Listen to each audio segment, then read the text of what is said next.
सबसे पहले इस वीडियो को लाइक करें और मजीद वीडियोस के लिए हमारा YouTube चैनल सब्सक्राइब करें और बेल आइकन पर क्लिक करें।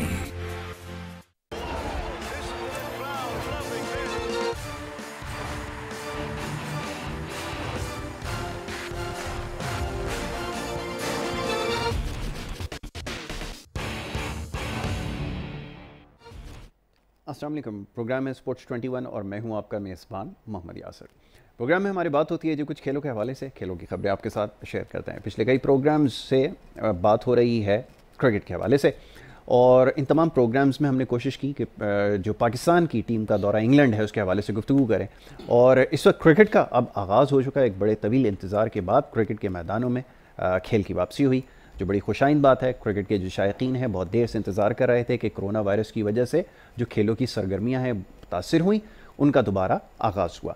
बहरहाल जी, तमाम ही मैदान आहिस्ते आहिस्ते दोबारा से आबाद होना शुरू हुए। फुटबॉल के मैचेस स्टार्ट हुए, क्रिकेट एक दफ़ा फिर उसका आगाज़ हो चुका है। तो जनाब इसी हवाले से प्रोग्राम्स में गुफ्तगू रही है। बहरहाल जी, पाकिस्तान का जो दौरा इंग्लैंड है इस हवाले से भी हमने गुफ्तगू की है कि उसमें क्या तैयारियां हैं, लड़कों की कितनी तैयारियां हैं, सिलेक्शन के हवाले से बात हुई है। इसके अलावा जो पूरी टीम के साथ जो मैनेजमेंट जा रही है, वर्किंग स्टाफ है, एसोसिएटेड स्टाफ, उन तमाम के हवाले से भी हमारी गुफ्तगू हो चुकी है। बहरहाल ये तमाम मामला हैं जो ज़ेर बहस आ चुके हैं। इसके अलावा भी कुछ मामला हैं जिस पर हमने बात करनी है। पाकिस्तान का दौरा क्योंकि करीब आ रहा है और कंडीशंस को देखते हुए और इंग्लैंड की टीम की खास तौर पे जिस तरह फॉर्म वापस आई है बैटिंग के अंदर, उसके ऊपर आज हमने खास तौर पे बात करनी है और तैयारियों के हवाले से गुफ्तगू करेंगे। बड़े खास मेहमान आज स्टूडियोज़ में तशरीफ़ फरमा है, उनसे आज हमारी गुफ्तगू होगी। इन तमाम मामलात पर सबसे पहले खुशामदीद कहूँगा जनाब मुनीर उल हक साहब को। किसी तारुफ के मोहताज नहीं, हमारे साथ प्रोग्राम्स में मुख्तलिफ औकात में शामिल होते रहते हैं और उनसे हमारी गुफ्तगू रहती है। खेलों के हवाले से बहुत अच्छा तज्जिया करते हैं, तबसरा करते हैं। ख़ुद माशाल्लाह ब्रॉडकास्टर हैं, कमेंटेटर हैं, लिखते हैं और जैसे मैंने कहा कि तज्जिया बड़ा ज़बरदस्त है, तो टेक्निकल एनालिस्ट भी हैं। उनको मैं खुशामदीद कहूँगा। जनाब मुनीर भाई बहुत शुक्रिया, आपने हमें वक्त दिया। उनके हमरा जी तशरीफ़ रखते हैं एक और बड़े ख़ास मेहमान और उनके लिए भी यकीनन यही कहा जाएगा कि वो भी अब किसी तारुफ के मोहताज नहीं है। क्रिकेट के चाहने वाले जितने भी हैं उनको पहचानते हैं, सोशल मीडिया पे देखते हैं, रेडियो पे आवाज़ आपकी सुनते हैं, आपका तज्जिया सुनते हैं, तबसरा सुनते हैं। क्रिकेट के हवाले से, खेलों के हवाले से जो आपकी नॉलेज है क्रिकेट की, अगर आप उनको गूगल कहें तो गलत नहीं होगा। किसी भी हवाले से आप उनसे सवाल करें, स्टेटिस्टिक्स के हवाले से, फैक्ट्स एंड फिगर्स के हवाले से माशाल्लाह जितनी नॉलेज आपके पास है, मैं नहीं समझता कि इस वक्त और किसी के पास इतनी नॉलेज हो सकती है। बात कर रहा हूँ जनाब सुहेल खान साहब की, यहाँ तशरीफ़ फरमाएँ, उनको खुशामदीद कहूँगा। सुहेल भाई बहुत शुक्रिया, आपने हमें वक्त दिया। मुनीर भाई गुफ्तगू का आगाज़ आपसे। पिछली दफ़ा जब हम बात कर रहे थे टेस्ट मैच के हवाले से, जनाब इंग्लैंड की टीम स्ट्रगल करती हुई नज़र आ रही थी, बैटिंग के अंदर बहुत सारे फ्लॉज थे, लेकिन ऑल ऑफ अ सडन एकदम चेंज आया और दूसरा टेस्ट का आगाज़ हुआ और इंग्लैंड की टीम ने ऐसी शानदार बैटिंग की, बशमूल जो पिछले टेस्ट में कप्तान थे बेन स्टोक्स, इस दफ़ा उनकी परफॉर्मेंस रही है वो बड़ी आउटस्टैंडिंग रही है। क्या आपको वजह नज़र आई है और ये जो बैटिंग के अंदर फॉर्म वापस आना है, हमें तो इस वक्त देखना ही है, हम तो ऑब्जर्वर की हैसियत से देख रहे हैं कि जब हमारी बारी आएगी तो क्या होगा, आप क्या समझते हैं? बहुत बहुत शुक्रिया यासिर। सबसे पहले इजाज़त हो कि सुहेल खान के बारे में मैं कुछ कहना जी जी चाहूँगा। जी जी सुहेल खान जो हैं ये, इनमें इतना पोटेंशियल, इतना टैलेंट है बिल्कुल कि अगर इंटरनेशनली इनको अगर कोई देखता है या समझता है तो मेरे ख्याल है पाकिस्तान क्या दुनिया भर में शायद इतना टैलेंट किसी में नहीं है। मैं तो इनको पिछले 15 साल से जानता हूँ। जब रेडियो शो करता था, ये एज ए कॉलर मेरे प्रोग्राम में आते थे, वहाँ से मैंने इनको पिक किया और उसके बाद अब ये हाल है कि जब इनकी किसी भी बड़े बड़े खिलाड़ियों से इनकी बात होती है, उनके रिकॉर्ड जब ये उनको बताते हैं तो वो खुद हैरान होते हैं और बाज़ तो बाकायदा इनको फ़ोन करते हैं, पूछते हैं। तो माशाल्लाह बहुत टैलेंटेड हैं और मुझे ये लगता है कि अभी सोहेल जितने टैलेंट है उनका 10% भी सोहेल को उतनी नहीं मिली है मकबूलियत जितनी इनकी होनी चाहिए। माशाल्लाह से अल्लाह ताला इनके और इजाफा करें इनके इल्म में और दुनिया को भी देखें, हम भी इस्तिफादा हासिल करें। अच्छा, अब आ जाते हैं वेस्ट इंडीज़ और इंग्लैंड के दरमियान। जी बिल्कुल, जो पहला टेस्ट था इंग्लैंड की टीम अपने होम ग्राउंड पर एज था उसको वेस्ट इंडीज़ से बिल्कुल था और लग तो यही रहा था कि इंग्लैंड की टीम जीत लेगी, लेकिन बैटिंग कोलैप्स हुआ। पहले मैच में कप्तानी अपनी टीम को नहीं जितवा सके बल्कि उनकी टीम हार गई। बेन स्टोक्स जितने बड़ा नाम था वो परफॉर्मेंस नहीं दे सके। अपने दौर से उन्होंने कोशिश जरूर की लेकिन ओवरऑल बैटिंग फेलियर की वजह से उनकी टीम वो टेस्ट मैच हारी। अब मसला ये है यासिर का जो विजडन ट्रॉफी है वो, अगर ये मैच इंग्लैंड की टीम नहीं जीतेगी तो ट्रॉफी उनके हाथ से निकल जाएगी, इसलिए कि अगर ड्रॉ भी होता है ये टेस्ट तो भी वो ट्रॉफी उनके हाथ से निकल जाएगी, और हारे तो फिर तो बिल्कुल ही निकल जाएगी। तो इसलिए जीतना लाजमी है। तो इंग्लैंड को ये पता था कि ये मैच उनके लिए सिर्फ जीतने के अलावा और कुछ नहीं है। जो प्रॉब्लम उनको हो रही थी, उनके जो शुरू के प्लेयर थे वो इतने नहीं थे। मैंने लास्ट टाइम भी आपको बताया था कि इनके जो 5 प्लेयर थे उनका टोटल जो टेस्ट एक्सपीरियंस था वो 50-52 टेस्ट मैच था। उसमें से अब उनको जो डिफरेंस हुआ है कि जो रूट जिनका अपना 93rd टेस्ट मैच खेल रहे हैं तो वो उनका एडिशन हुआ है। वो चल नहीं सके लेकिन पहले से उनके आने से साइकोलॉजिकल जो एक होता है वो मिल गया। बड़ी अच्छी बैटिंग की सिबली ने, डोमिनिक सिबली ने अपने करियर की दूसरी सेंचुरी बनाई, लेकिन 10वीं सेंचुरी स्कोर की है बेन स्टोक्स ने। अभी मैं और सोहेल रास्ते में यही बात कर रहे थे कि एंड्रू फ्लिंटॉफ भी बहुत बड़े ऑलराउंडर हैं और इयन बॉथम भी इंग्लैंड के बहुत बड़े ऑलराउंडर हैं, लेकिन जिस तरह ये चल रहे हैं ना ये बहुत आगे निकल जाएंगे शायद उनसे। स्टैट्स जिस तरह उनका जा रहा है, उन्होंने वर्ल्ड कप जितवाया, तो मैंने सोहेल से कहा, मैंने कहा एक वर्ल्ड कप हरवा भी दिया था उन्होंने जब 4 छक्के लग गए थे। तो मैंने कहा स्टुअर्ट ब्रॉड भी 6 छक्के लगातार युवराज से खाने के बाद बड़े बॉलर बने, और ये 4 छक्के कार्लोस ब्रथवेट के हाथों इनको लगे, इनकी टीम फाइनल हारी, उसके बाद एक डिफरेंट हमें नजर आए। तो जितना टैलेंट पोटेंशियल है उनमें कोई नहीं, और उसका भरपूर मुजाहरा किया, 176 रन बनाए, और जो 4th विकेट की पार्टनरशिप थी 260 रन की। आई थिंक अभी आप कुछ कह नहीं सकते, अभी आज डे एंड तक काफ़ी अंदाज़ा हो जाएगा। अगर वेस्ट इंडीज़ की टीम को जल्दी आउट कर लेते हैं, 100-150 की लीड ले लेते हैं, तो मेरा ख्याल है फिर इंग्लैंड के लिए सीरीज़ बराबर करने का बहुत अच्छा मौका होगा। अदरवाइज अगर वेस्ट इंडीज की तरफ से फिर कोई अच्छी इनिंग खेल गया तो फिर नहीं कह सकते, अभी तक इंग्लैंड को एज है। जी, अभी इंग्लैंड को एज है, और जिस तरह की बैटिंग की यकीनन बड़ी परफॉर्मेंस होती है, और इसको देखते हुए अंदाज़ा हो सकता है कि मैच की सूरत हाल क्या होगी। लेकिन शर्त यह है कि वेस्ट इंडीज़ की टीम अगर बैटिंग में कुछ नहीं कर सकी तो यकीनन फिर इंग्लैंड के पास ज़्यादा मौके होंगे। सुहेल की तरफ आएंगे। सुहेल भाई, ये फरमाइएगा, सवाल तो आपसे पूछेंगे अभी, ज़रा देखने वालों के लिए थोड़ा सा इंटरेस्ट भी रहे, ये कैसे इत्तेफाक हुआ, कैसे ब्रॉडकास्टर बन गए? हमें जो कुछ चीज़ें पता हैं वो तो हमें पता है, लेकिन देखने वालों को भी ज़रा पता होना चाहिए कि ये क्रिकेट का शौक़ और ये इतनी माशाल्लाह एक्स्ट्रॉर्डनरी जो आपके पास नॉलेज है, जो इन्फॉर्मेशन आपके पास तमाम चीज़ों की है, जो लोग सुहेल साहब को नहीं जानते, ये जो देखने की जो सलाहियत है उससे क़ुव्वत बसारत उससे महरूम है, लेकिन उसके बावजूद जो इनकी निगाह है खेलों के ऊपर, ये बड़ी हैरान कुन है कि तमाम चीज़ों को ऑब्ज़र्व भी करते हैं, एक एक चीज़ों के फैक्शन फिगर भी हैं, परफॉर्मेंस की भी इनके पास सारे, जितने भी टीम में प्लेयर्स होते हैं सारी इन्फॉर्मेशन होती है। मतलब ये मैं सुहेल से ज़रूर जानना चाहूँगा। जी सुहेल साहब, ये कैसे इत्तेफाक हुआ? देखिए, अच्छी याददाश्त अल्लाह ताला की देन है सबसे पहले, उसके बाद आपका होता किस तरह का इंटरेस्ट है ये इंपॉर्टेंट है। मुझे शुरू से ही मतलब बहुत ही कम एज से, नहीं अराउंड 3-4 साल की एज से ना रेडियो की तरफ मेरा इंटरेस्ट बहुत बढ़ गया था। जी जी, मैं बहुत सारे प्रोग्राम सुनता था, चीज़ें, कमेंट्रियाँ, क्रिकेट, तो मुझे चीज़ें में बड़ा इंटरेस्ट होता था। जब कमेंट्री में प्लेयर बैटिंग करने आते थे तो आपको पता होगा कि हाई स्कोर वगैरह भी उनके आते थे, तो मुझे रिकॉर्ड्स में बड़ा इंटरेस्ट होता था। जी। फिर उसके बाद मैंने अराउंड मेरी एज आई थिंक अराउंड 6-7 साल होगी, मैंने एक टेप रिकॉर्डर के अंदर 100 पाकिस्तानी खिलाड़ियों के नाम रिकॉर्ड किए। वाह। अब जब मैंने किए ना तो मुझे लगा मैंने बहुत बड़ा कोई काम किया है उस वक्त के हिसाब से।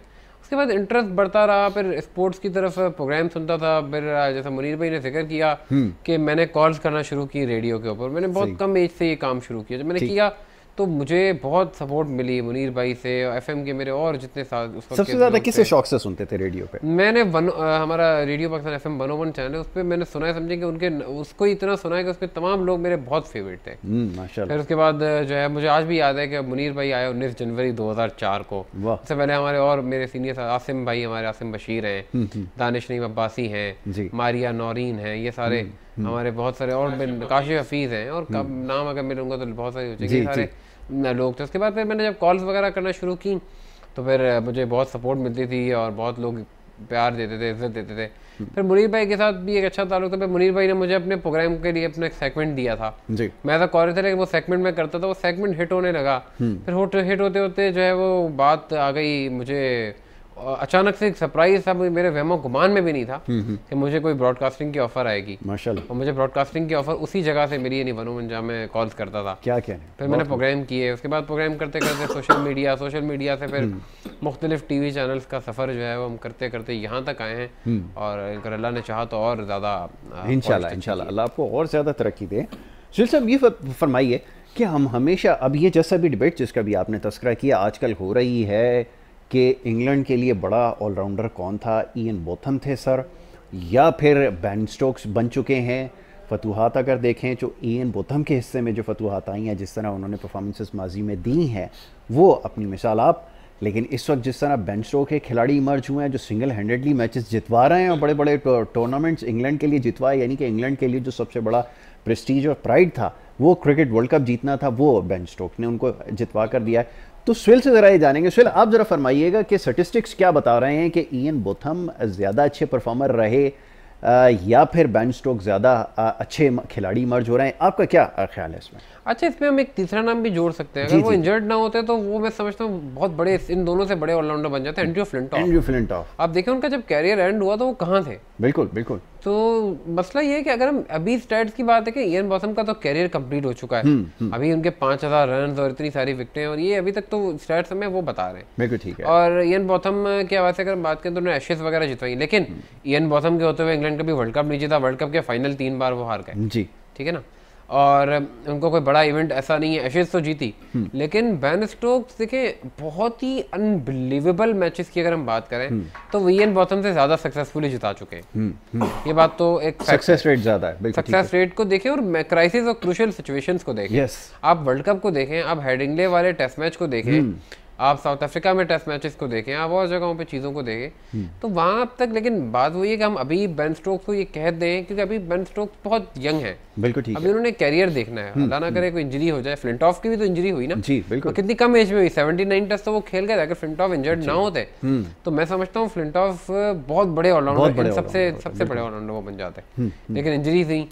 तो अभी तक तो जो हालात हैं, बेन स्टोक्स बहुत तेजी से आगे जा रहे हैं, और अगर इंजर्ड नहीं होते और अपनी कंसिस्टेंसी को कायम रखते हैं तो आई थिंक वो इन सबको क्रॉस कर जाएंगे हर लिहाज से।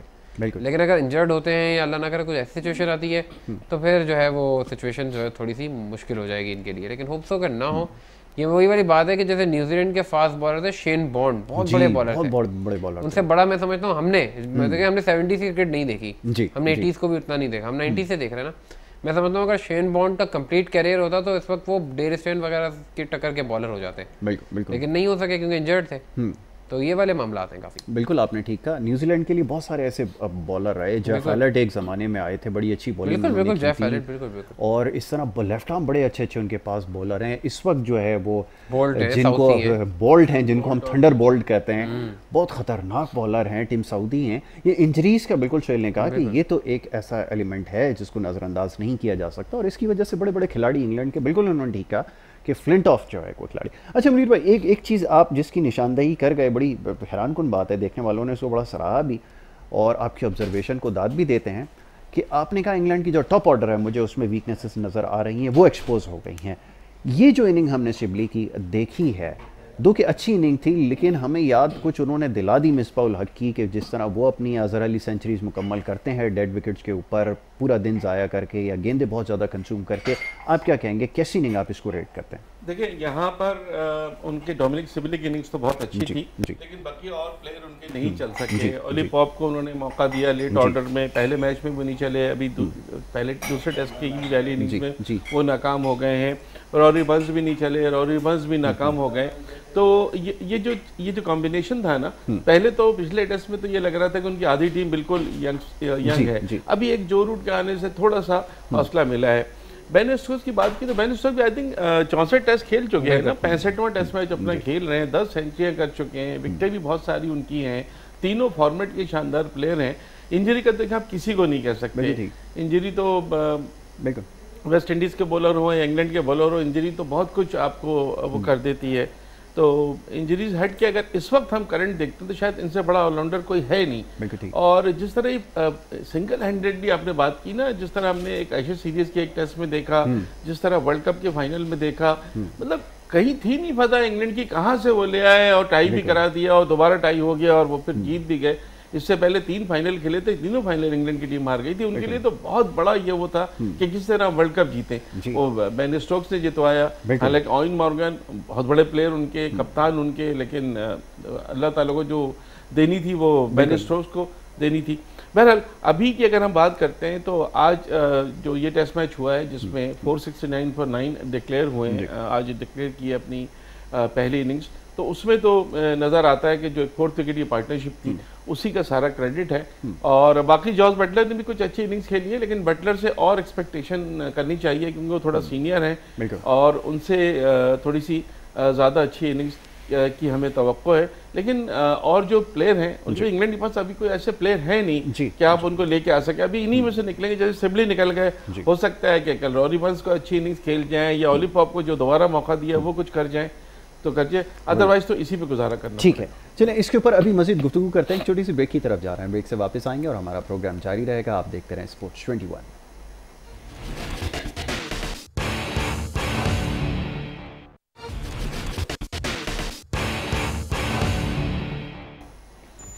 प्रोग्राम में आपको एक दफ़ा फिर खुश आमदीद कहेंगे। ब्रेक पे जाने से पहले जी गुफ्तगू का सिलसिला जारी था। कुछ बात हो रही थी हमारी इंग्लैंड के जो टीम है उसकी परफॉर्मेंस के हवाले से और दूसरे टेस्ट के हवाले से हमने गुफ्तगू की। सुहेल खान साहब यहाँ पे तशरीफ़ फरमाए, उनसे हमारी गुफ्तगू हो रही थी ब्रेक पे जाने से पहले। सुहेल साहब ये फरमाइएगा कि जो पहले टेस्ट में स्टार परफॉर्मर थे जेसन होल्डर की अगर बात करें, जेसन होल्डर ने बड़ी अच्छी परफॉर्मेंस दी लेकिन दूसरे टेस्ट के अंदर बिल्कुल ऑफ कलर नज़र आए। इसकी क्या वजह है? लोग ये सवाल कर रहे हैं क्या कंडीशंस के अंदर कोई बहुत बड़ी वाज़ेह तब्दीली आ गई है जिसकी वजह से परफॉर्मेंस पे इतना ज़्यादा फ़र्क पड़ा है, या आप समझते हैं कि इंग्लैंड ने कम बैक करना था तो वो स्ट्रांगली कम बैक हो गया? आप क्या समझते हैं? देखिए आखिरी तकरीबन 10 टेस्ट मैचेस में होल्डर 58 विकेटें ले चुके हैं जी, 6 5 विकेट हॉल। बात यह है कि अगर एक मैच में नहीं भी परफॉर्म कर सके थोड़ा सा मार्जिन तो हमें देना चाहिए। वैसे तो अगर हम बात करें तो बाकी बॉलर्स ने बड़ी अच्छी बॉलिंग की, कंडीशन वैसे पहले जैसी नहीं थी और होल्डर कप्तान भी बड़े अच्छे हैं, बॉलिंग भी बड़ी अच्छी करते हैं। नहीं परफॉर्मेंस हो सकी हो जाता है, that's a part of the game. But पिछले मैच में जिस तरह उन्होंने बॉलिंग की है तो बहुत ही उन्होंने उम्दा बॉलिंग की। रॉस्टन चेज ने 5 ले लिया। अच्छा अभी आपने एक डोमिनिक सिबली की बात की थी, मैं आपको एक बात बताता हूँ। डोमिनिक सिबली ने काउंटी क्रिकेट के ऊपर सरे और वॉर्कशायर के लिए जब वो खेलते रहे बहुत ही बड़े कामयाबी से रन किए। देखिए 81 for 3 अगर किसी टीम का हो जाए ना जी तो फिर थोड़ा बहुत और आपको जो है ना वो करना पड़ता है, स्ट्रगल करता है। और दूसरी तरफ आके बेन स्टोक्स से जो तेज खेलते हैं जी, आई थिंक डोमिनिक सिबली जो है वो इसको हम ये नहीं कहेंगे कि उन्होंने को बहुत ज़्यादा वो किया। और at the end of the day वो यंगस्टर है, उनका भी राइट है कि वो थोड़ा अपनी परफॉर्मेंस को भी ध्यान दें। इससे पहले वो साउथ अफ्रीका में 133 कर चुके हैं, इनकी दूसरी टेस्ट सेंचुरी है, बड़े कामयाब। मैं इनको बहुत हाईली रेट उस वक्त से कर रहा हूँ जब मैंने इनको काउंटी क्रिकेट में देखा था। मैं उनको बड़ा पसंद करता हूँ वैसे बैट्समैन। तो मैं समझता हूँ कि जब बेन स्टोक्स जैसा प्लेयर आपके साथ हो तो आप अफोर्ड कर सकते हैं सारा खेलना और टीम को देखें ना। आपको पता है ये 260 रन की जो पार्टनरशिप हुई ये ओल्ड ट्रैफर्ड में इंग्लैंड की वेस्ट इंडीज के खिलाफ हाईएस्ट 4th विकेट पार्टनरशिप है जी। और ओल्ड ट्रैफर्ड के ग्राउंड पे ये हाईएस्ट 4th विकेट पार्टनरशिप का ओवरऑल रिकॉर्ड भी है। तो ये सारे रिकॉर्ड भी वो बना गए। अगर गेंदें कंज्यूम ना करते तो फिर आउट हो जाते, फिर आगे वाले भी आउट हो जाते। बटलर टेस्ट क्रिकेट के बेसिकली विकेट कीपर नहीं है। मुझे आज तक समझ नहीं आती कि Jonny Bairstow is better than him. Ben Foakes एक विकेट कीपर हैं जिन्होंने डेब्यू के ऊपर श्रीलंका के खिलाफ 100 किए थे। आप उन्हें टेस्ट क्रिकेट खिलाएं। बटलर हो गए, मॉर्गन, आदिल रशीद, ये सारे जो हैं वो शॉर्टर फॉर्मेट्स के क्रिकेटर अच्छे ज़्यादा बेहतर हैं। मुझे लगता है कि इंग्लैंड को थोड़ा सा ये ख्याल रखना चाहिए कि उन्हें प्लेयरों को कौन से वाले जो हैं वो शॉर्टर फॉर्मेट के लिए ज़्यादा बेहतर हैं और कौन से जो है वो लॉन्गर फॉर्मेट के लिए। एक चीज़ और है यासर, जो बात की थी ना आपने वेस्ट इंडीज़ के बॉलर्स की आपने बात की थी, जेसन होल्डर तो नहीं चल सके, बिल्कुल आपने सही कहा, 1 विकेट उनको शायद मिली है। लेकिन देखने वाली चीज़ है कि जिस बॉलर ने 9 विकेटें ली थी पहले टेस्ट मैच में, शेनन गैब्रियल, और उनको बाद में टीम में शामिल किया गया था इंजरी की वजह से और वो 9 विकेटें ले गए थे, मैन ऑफ द मैच भी रहे थे पहले टेस्ट के। वो इस टेस्ट में विकेटलेस रहे। केमर रॉज भी कोई ऐसी परफॉर्मेंस नहीं दे। तो देखा जाए तो वो जो 4th विकेट की पार्टनरशिप थी ना यासर, उस 4th विकेट की पार्टनरशिप ने टोटली गेम को चेंज कर दिया और वेस्ट इंडीज के हाथ से उसको वो ले गए, दूर ले गए। बाकी जैसे इन्होंने बात की कि बटलर जो है वो टेस्ट के नहीं है, बटलर बड़े टैलेंटेड हैं, देखिए नो डाउट के वनडे के तो उसमें कोई शक नहीं है।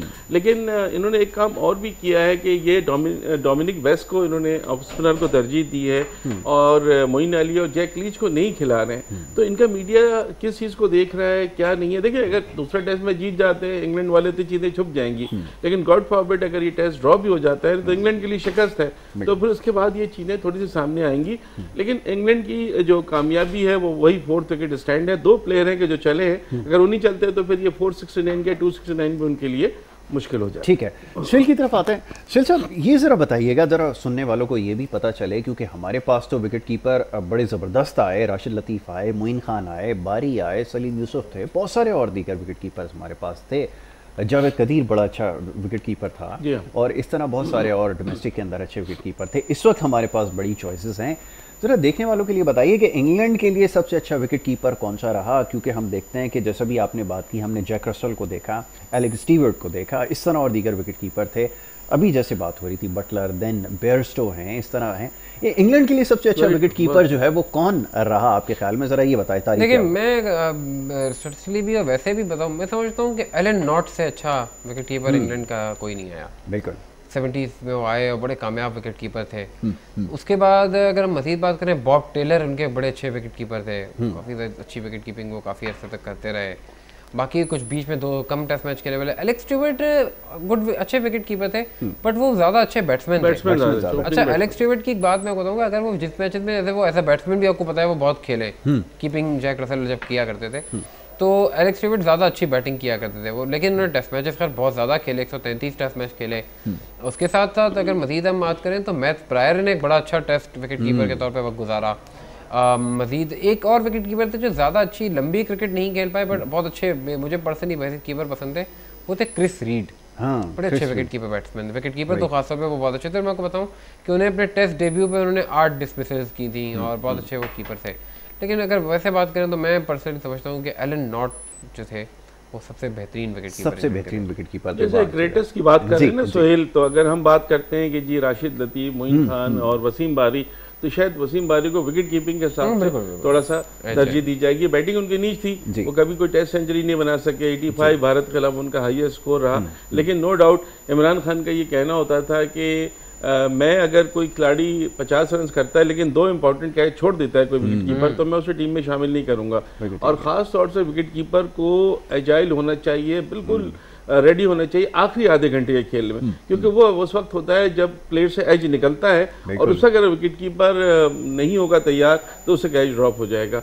तो वसीम बारी हमारे यहाँ नो डाउट अभी तक अगर विकेट कीपिंग की बात करें तो सबसे बड़े थे। एलन नॉट की इन्होंने बात की, बहुत बड़ा नाम, आई थिंक 293 शिकार थे उनके, 300 नहीं कर सके थे, उस दिन उनकी कुछ वो रह गई, 100 टेस्ट भी नहीं खेल, हाँ नहीं खेल सके थे, लेकिन बहुत बड़ा नाम था, उसमें कोई शिक नहीं। अगर अभी की बात करें तो बटलर है तो बड़े टैलेंटेड यार, जो पोटेंशियल तो उनमें बहुत नजर आता है। जब वो जम जाते हैं, मारने पे आते हैं तो जारेना भी खेलते हैं, थोड़ा सा रुक के भी खेल सकते हैं, तो उनको थोड़ा सा अपना अगर टेस्ट टेम्परामेंट थोड़ा सा कर लें तो मेरे ख्याल अभी भी ये बुरी चॉइस नहीं है। लेकिन वक्त पे खेलना होता है, विकेट कीपर को लेट ऑर्डर में आके खेलना होता है, पार्टनरशिप डेवलप करनी होती है। अभी पिछले मैच में आप देखें शेन डॉरिच जो विकेट कीपर हैं, उन्होंने पहले इनिंग्स में कितनी अच्छी पार्टनरशिप 50+ रन बनाए थे और बड़े इंपॉर्टेंट वो जो उनके रन थे जिसकी वजह से वेस्ट इंडीज को 100+ की लीड मिली थी।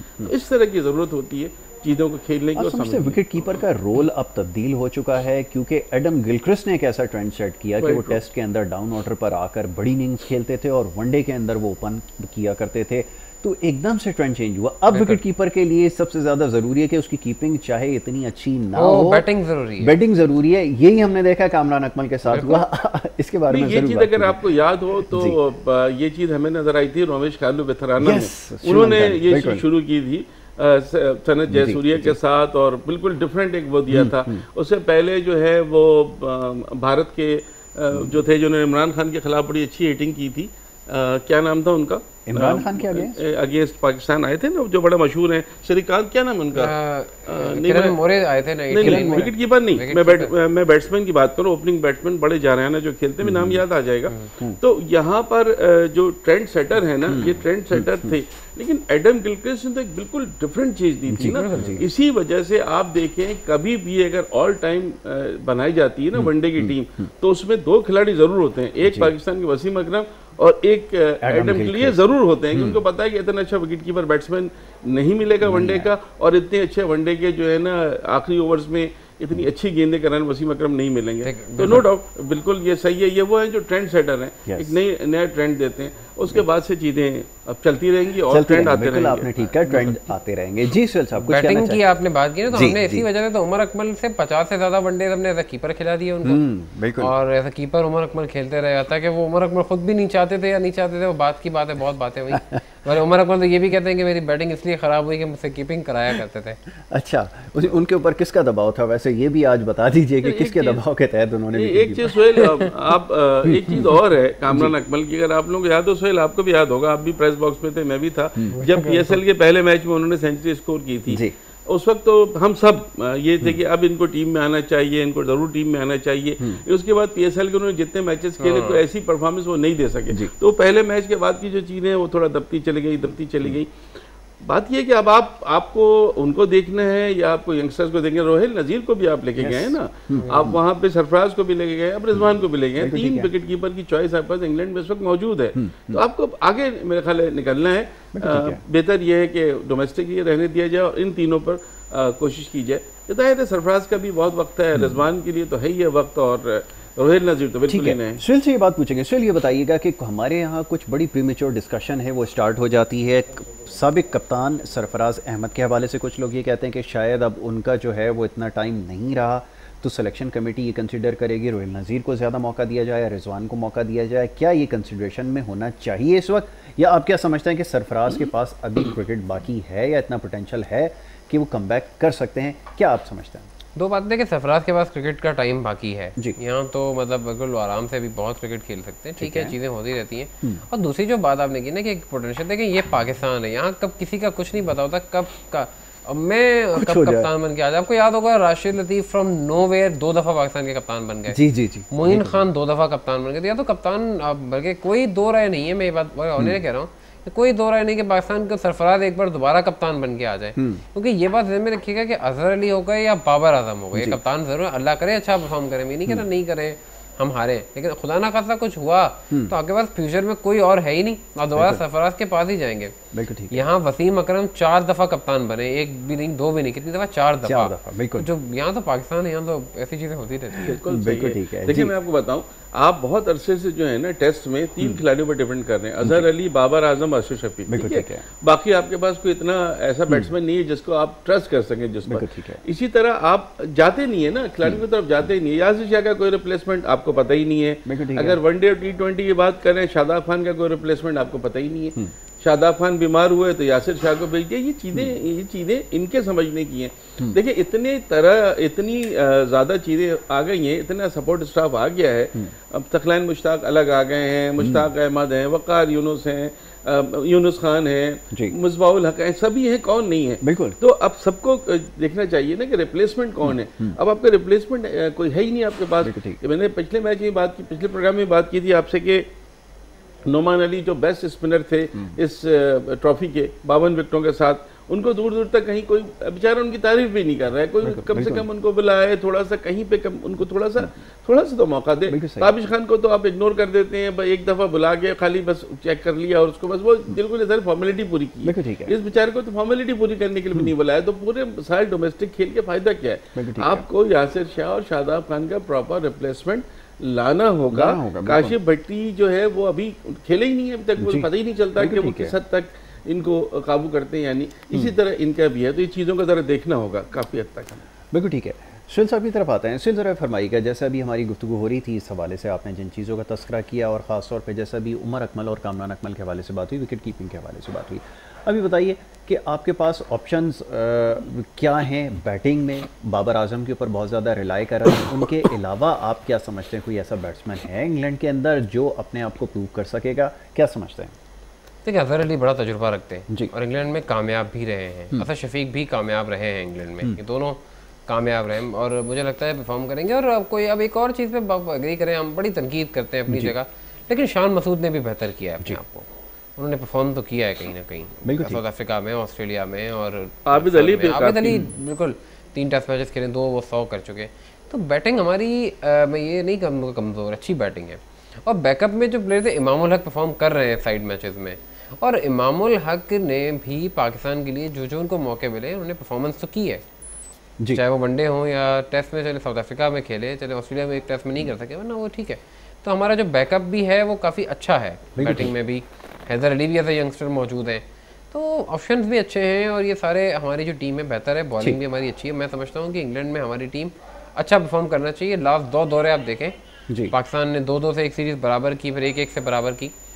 तो मुझे ऐसा लगता है कि इस बार भी जो कारकर्दगी होगी वो पाकिस्तान की बेहतर होगी, बेहतर नहीं बहुत अच्छी होगी।